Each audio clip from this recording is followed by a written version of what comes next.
7 de la mañana con 36 minutos, amigos. Muy buenos días. Bienvenidos a Puntos de Vista. Les saluda Eliezer Hernández y hasta ahora nos conectamos con el Estado de Aragua a través de Clase 91.5 FM, la emisora perfecta. También con Ciudad 106.1 FM en los Altos Mirandinos y Tropical 100.1 en Guarenas, Guatire. Recuerden descargar nuestra aplicación para iOS o Android y llevar esta y todas las conversaciones que hemos hecho en Puntos de Vista para donde usted requiera y cuando usted así lo necesite, las 24 horas del día, los 365 días del año, disponible la APP de Canal I. Vamos a conversar el día de hoy con Iván Rojas, analista internacional, por supuesto el tema que ocupa al mundo, porque todos los ojos están puestos sobre Estados Unidos. Hace minutos ya se dice que es oficial que el señor Donald Trump vuelve a la Casa Blanca. Sí, durante la madrugada los números siguieron contándose. Cuando yo me acosté están más o menos empatados, aunque ya se predecía que los números estaban yendo hacia el lado de Trump, pero ya absolutamente es claro quién ganó. Cuando se terminen de contar los votos veremos qué tan grande fue esa victoria. No creo que gane el voto popular Trump, todavía faltan millones de votos de California, pero dentro de lo que parecía una elección muy cerrada, el presidente Trump ganó con relativa comodidad. Ahora, la diferencia entre esta elección y la cualquier elección del mundo es que es por colegios electorales y quizás muchas personas no entienden esto. ¿Cómo lo explicamos? A ver, cada estado tiene un número de votos electorales dependiendo de su población. Entonces, cada vez que hay un censo en Estados Unidos, se reagrupa y se vuelve a contar cuánto corresponde. Por ejemplo, Pensilvania en esta elección tiene 19. Hasta hace poco tenía 20. ¿Por qué? Porque ha ido perdiendo población relativo al resto del país. Florida, por ejemplo, ha ganado votos recientemente porque es un estado en crecimiento. Lo mismo Arizona, por ejemplo. Entonces no importa que seas el candidato con más votos, sino que seas el candidato que tenga 270 votos electorales, que es, digamos, más de la mitad de los 538. Y se dice que aparentemente Donald Trump habría llegado a 277. Sí, parece que Trump ha ganado todos los estados, digamos, bisagra, swing, morados, tienen muchos nombres, que son los estados que son más cerrados. La polarización en Estados Unidos, los cambios demográficos, han hecho que pocos estados sean competitivos. La mayoría de los votantes votan en estados donde ya se sabe quién va a ganar Están definidos. antes que se cuente ni un voto. Entonces teníamos 7 estados que se suponen los que iban a decidir la elección. ¿Puedo mencionar los 7? Claro. Pensilvania, Wisconsin, Michigan, Arizona, Carolina del Norte, Georgia y Nevada. Son decisivos estos estados. Son los que eran decisivos, Trump los ha ganado todos. El único que cuando revisé no estaba decidido del todo era Michigan y Trump igual parece que lo iba a ganar. Ahora, ¿qué representa esto para Estados Unidos principalmente? Que vuelva a la silla de la Casa Blanca un empresario, además un magnate de la belleza, que también fue presidente del Miss Universo y que tiene una mente de negociación siempre y lo ha hecho público e incluso lo hizo saber así en el momento de su primer mandato. Bien, va a haber cambios a nivel de política migratoria, por supuesto, ese siempre ha sido la bandera, esta última casi década que tenemos de Trump. Ese ha sido uno de los puntos principales. En el tema económico, ahí es interesante porque él ha prometido aranceles, los aranceles no son populares, no funcionan realmente para quien conozca de teoría económica, pero lo que hay es bastante flexibilidad. Yo no siento que Trump va a abrazar porque no es una persona ideológica particularmente, entonces no va a abrazar una doctrina de cómo hacer las cosas. Va a ser más dependiendo de cómo vaya viniendo la situación. Es más pro petróleo, por ejemplo, más explotación petrolera que los demócratas, eso es cierto. Está más hacia bajar impuestos en general, eso es cierto. Pero no hay una visión económica que esté solidificada, sobre todo porque su equipo y el entorno que lo rodea es diferente al que tenía en 2016. Entonces, en este y muchos temas vamos a probablemente tener algunas sorpresas. Alguna de las promesas electorales fue acabar con la guerra entre Ucrania y Rusia en 24 horas una vez que se eligiera como presidente de los Estados Unidos. ¿Cree usted que esto es posible? No es posible. ¿Por qué? Porque tanto ucranianos como rusos sienten que pueden ganar la guerra. Mientras ambas partes sientan que pueden ganar, es difícil llegar a lo que el presidente Trump aspira, que sería una negociación para acabar la guerra. Él no aspira a ganarla o acabar la guerra apoyando a Ucrania mucho más. Ese no es la tónica. La tónica es convencer a Putin, aprovechar las buenas relaciones que él tiene con Putin, pero lo más probable es que lo que proponga el presidente Trump sea permitirle a Rusia mantener algunas de las ganancias territoriales que ha hecho, y los ucranianos no están en la labor de hacer eso. Ahora, Trump acusó al gobierno de Ucrania de permitir la invasión de Rusia. Sí, el presidente Trump ha tenido una línea discursiva con el tema de Ucrania muy cercana a la de Moscú, en la que se culpa a la guerra por la expansión de la OTAN, por el acercamiento de Ucrania a Occidente, que es una línea, bueno, es francamente peligrosa, porque bueno, es culpar al Estado que está siendo invadido, que a todas luces no tiene demasiado sentido. Y la política rusa ha sido agresiva en las últimas par de décadas, lo cual ha llevado a países a unirse a la OTAN, que es diferente. Ahora, la política armamentista de Estados Unidos y de, como siempre se ha dicho, que más allá de la persona que dé la cara frente a la presidencia de la República, es una política de Estado, es una política militar, es una política que incluso decía el presidente de la República, Nicolás Maduro, intervencionista, y que no hay guerra justamente en Estados Unidos porque no hay embajada de Estados Unidos en ese mismo país. ¿Qué va a pasar con esto? Bien, separemos las dos cuestiones. La política de defensa de Estados Unidos, de gasto militar, sí, se mantiene quien esté gobernando. La política exterior no necesariamente va a ser la misma.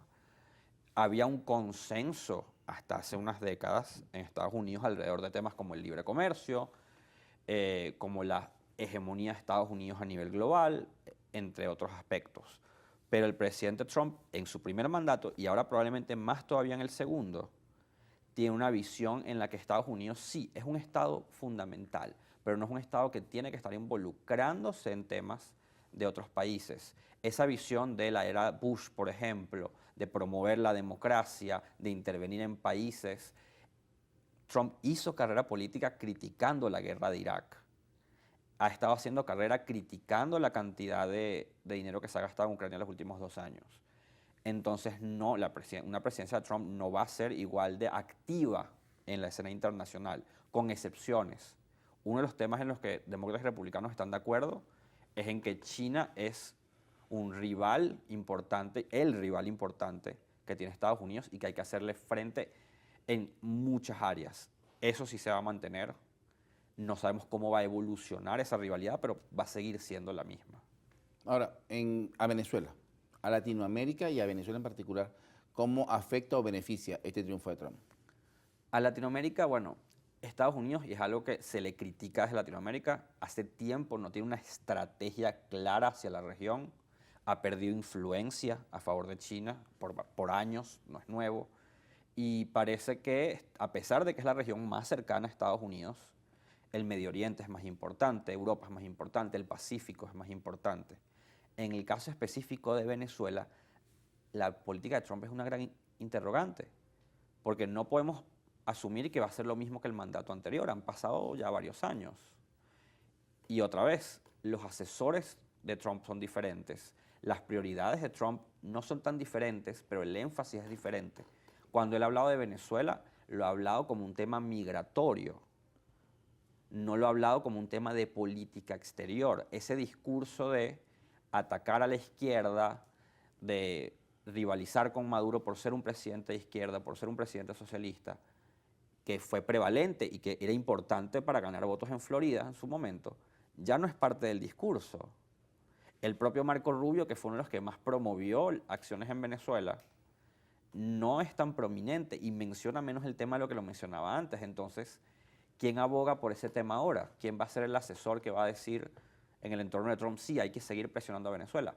A lo mejor lo sigue haciendo, o a lo mejor llega a un compromiso. O sea, han surgido temas que tras bastidores Trump admira a Maduro porque lo ve como un líder efectivo, sólido, en el sentido de mantener el orden. Eso se va a trasladar a política exterior, es difícil. Ahora, pero hay una política económica que son las medidas coercitivas unilaterales impuestas al gobierno del Estado venezolano. Vamos a hacer pausa y al regreso hablamos si esto será posible de que se levanten estas medidas con ese triunfo de Trump, recordando que quien las impuso fue el equipo que representaba a Kamala Harris en la presidencia de Barack Obama. Venimos con más de Puntos de Vista enseguida.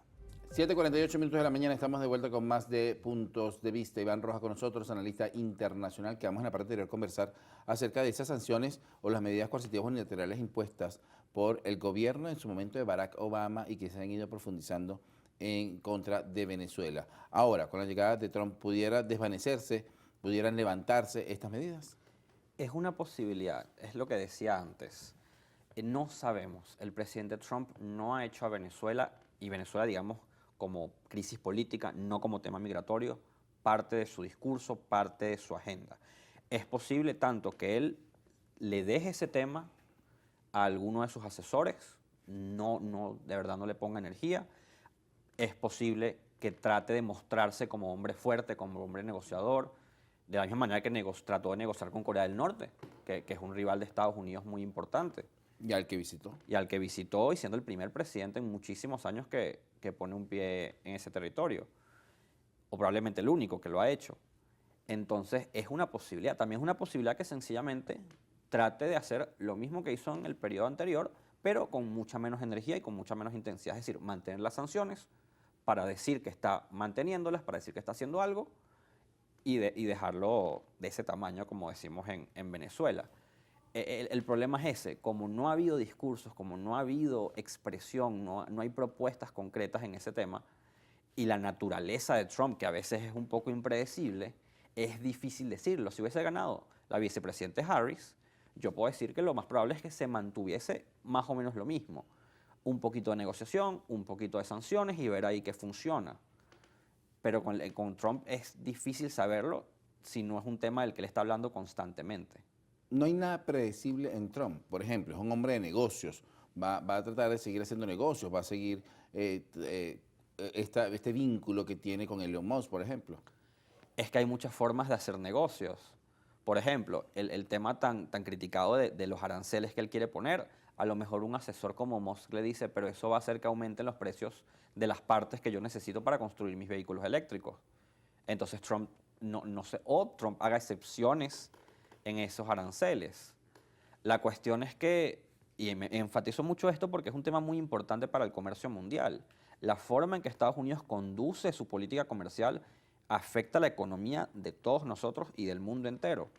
Entonces, el hecho de que el discurso de libre comercio, que no viene caído de ahorita, viene caído desde 2016 con Bernie Sanders y Trump empujando que el libre comercio no le funcionaba a Estados Unidos, cambiando décadas de consenso en ese tema, y ahora vuelve, Biden no quitó todos los aranceles que puso Trump, eso también hay que decirlo, dejó sobre todo los que eran en China, los ha dejado. Trump va a profundizar esa política que algunos llaman neoaislacionista. La Organización Mundial del Comercio está disminuida. Otra cosa que sí sabemos, es probable que Trump se salga del Acuerdo de París otra vez. Entonces la lucha contra el cambio climático también va a recibir un golpe en estos próximos años. Es probable que la producción petrolera siga subiendo, aunque con Biden estaba subiendo. Pero digamos, el fracking y todas estas políticas que van en contra de las regulaciones ambientales, a Trump no le preocupan demasiado. Él prefiere enfocarse en la independencia energética. Entonces, sí hay cosas que sabemos. Ahora, y el muro que habría empezado a construir entre México y Estados Unidos, ¿pudiera retomarse? Bueno, lo que pasa es que, con mucha honestidad, es imposible construir un muro completo. Eso no se puede hacer. ¿Existe muro? Sí. ¿Existía antes de Trump? También. Trump aumentó el tamaño del muro ligeramente. Entonces, es más ver cuál va a ser la política con los migrantes, que es un tema muy denso. Hay asesores de Trump que quieren deportaciones masivas. Es posible que no terminen dándose. ¿Por qué? Porque sencillamente son una pesadilla económica y logística. En Estados Unidos hay demasiados inmigrantes. Entonces, estamos a la expectativa de, bueno, ¿en qué se va a traducir esa política migratoria más dura? Los encuentros en la frontera probablemente van a disminuir, incluso sin que Trump haga nada. Sencillamente la expectativa de la gente de que van a ser mal recibidos hace que vayan a disminuir las entradas, que es una cosa que le jugó muy en contra a Biden, que la gente sencillamente asumió, independientemente de su política, que era mejor momento para entrar. Y es uno de los elementos que le debe haber costado la elección. Y estos latinoamericanos, son muchísimos los países que intentan cruzar el Darién, llegar a México, cruzar esa frontera por un sueño americano. ¿Continuará esto? Sí, los cruces en la frontera no van a cesar. Lo más posible es que disminuyan. Pero porque haya ganado Trump, la gente de esos países no deja de tener necesidad, no deja de estar escapando de la violencia Y de soñar con... y de soñar con ese sueño americano, que de hecho es algo que se ha estudiado. Los latinos en Estados Unidos son los que siguen creyendo en ese concepto del sueño americano, son los que siguen creyendo en esa visión que en Estados Unidos ya muchos no tienen. Estados Unidos está en un momento de sumo pesimismo, que es otra de las razones por las cuales Trump ganó, porque Trump estaba mostrando una visión de país, de que estamos en problemas, las cosas están mal, hay que cambiar de rumbo, y la gente conectó con eso, mientras los demócratas decían, no, nos estamos recuperando, estamos mal pero vamos bien, y la gente no se convenció, o no suficiente gente se convenció de que eso era así, y esa es una de las razones por las que pierden los demócratas. Ahora, ¿esa fantasía o ese sueño en qué se basa? Bueno, ese sueño se basa en que en Estados Unidos tú puedes crear un negocio, puedes surgir, hay más movilidad social, es la tierra de las posibilidades. ¿Qué pasa? Con el aumento del costo de la vida, con sobre todo el aumento del costo de la vivienda, que es un tema fundamental, por cierto, que le preocupa a muchísimos estadounidenses, esa idea ya no funciona de esa forma. La verdad es que, bueno, en relación a las oportunidades que pueden tener en algunos de sus países de origen en Latinoamérica, en Estados Unidos siguen habiendo posibilidades. Lo que pasa es que si tienes un sistema migratorio muy hostil, a lo mejor tus oportunidades son menores, sobre todo si no tienes familiares ya en Estados Unidos. Y lo que llaman los papeles, porque una jornada laboral de un latino en Estados Unidos puede superar las 20 horas, por ejemplo. Sí, ese es un tema, por ejemplo, que ambos partidos han fallado en atender. No es solo ver qué se hace con los que van llegando o cómo legalizar a los que están en proceso de legalizarse. Es ver cómo los que ya están trabajando de forma ilegal, bueno, o reciben algún tipo de protección o de alguna manera los tienes que sacar del sistema, pero no mantenerse en un limbo. Por eso Sí, es no que, existen, es que no existen en ese país donde llegas y no tienes los documentos, no existe, sencillamente no eres parte del sistema. por eso es que se dice que el sistema migratorio de Estados Unidos está roto.